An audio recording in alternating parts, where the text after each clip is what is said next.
Hey friends, it's Avi from JustWriteMusic.com. How goes it? Today I'm going to climb up all the way on my high horse and give you 3 ways that you can use theory practically in your songwriting process without sacrificing flow or momentum in your writing session. In fact, if you feel like it's going to keep you from being inspired, I'm going to tell you a way how to use theory to keep your inspired flow state going. But there's also one aspect of music creation you should never rely solely on music theory for. Stick around to the end for that one. You may be asking to yourself, are we really talking about music theory again?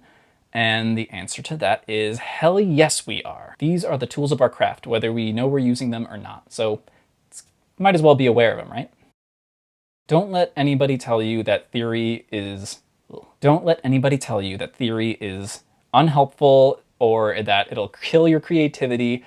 This is just false. Patently false. If you're serious about music and about writing music, whether it's composition or songwriting or anything else, music theory is a great tool to have, whether you're using Western theory or other types of music theory that apply to non-Western types of music. So let's learn how to use theory practically. And honestly, we don't need to go too crazy in order to start seeing some real benefits. In fact, it's entirely possible that you're already doing one of the 3 things I'm going to share in this video. But you might not be calling them the same thing. You might just be using a different terminology or different language, and that's totally fine. It's using the tools that count. The language is less important. So here are my 3 ways that you can bring theory into your songwriting process without impeding your creativity. So the first way that I like to use theory practically in my songwriting process is using theory to transition. Now, in my opinion, transitioning is just one of the hardest parts of writing music. Now, sometimes you'll have a transition just sitting in your inner ear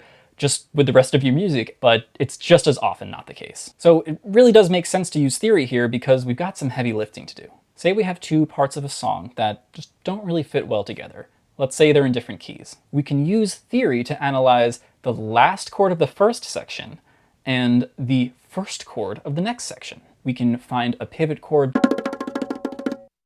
to modulate from, which is a very common way of changing keys. For example, if the last chord in section A is a C, and the last chord in if the last chord in section A is a C, and the first chord in section B is a B flat, we can use an F dominant 7 chord as a secondary dominant.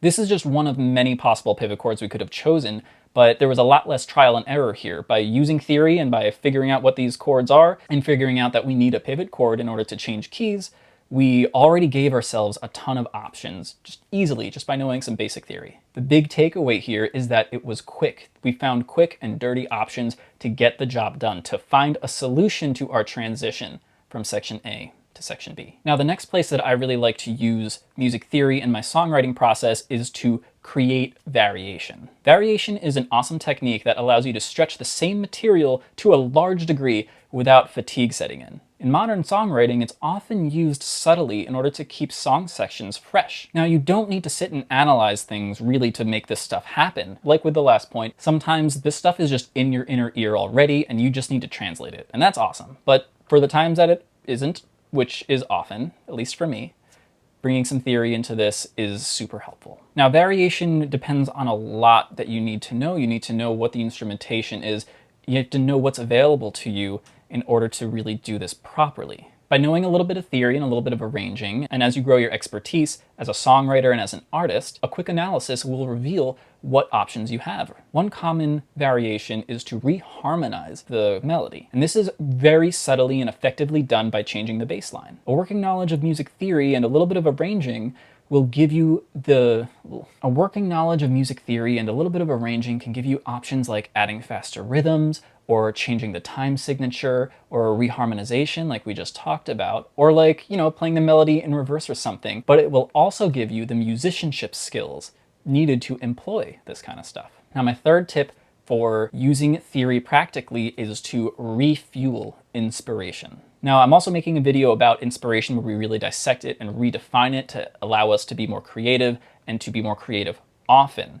So that is either here or there. It's in places. It's going to be around. So stick around for it if it's not here, and if it's already there, it's one of those two places. Inspiration is, in effect, a flow state.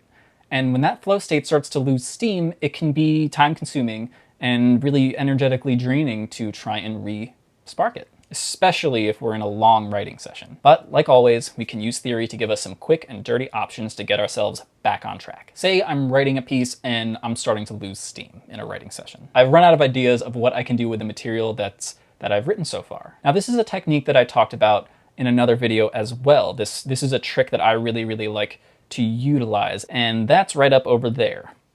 Doing a lot of references in this video, look at me. So if you haven't seen that video, I talk about utilizing musical objects. Now, a musical object is something that is repeated, and this may or may not be a theme or a secondary theme or a motif. All motifs and themes are an object, but not all objects are themes and motifs. So what this entails is going back and looking at what we've written and trying to pick up and notice things that we're doing that we might not have been aware of, things that we're repeating that we might not be aware of, even in terms of the way two chords move, the way the voices are leading into each other. You can take some of those motions and create a musical statement or a musical object out of it. These secondary objects provide a whole new well of ideas that we can develop and vary that we wouldn't have otherwise. And all we have to do is take a step back and do a quick analysis of what we'd already written. Now, as promised, I do want to share with you one thing that you should never, absolutely never use theory for, only theory for. The thing that you should never use only music theory for is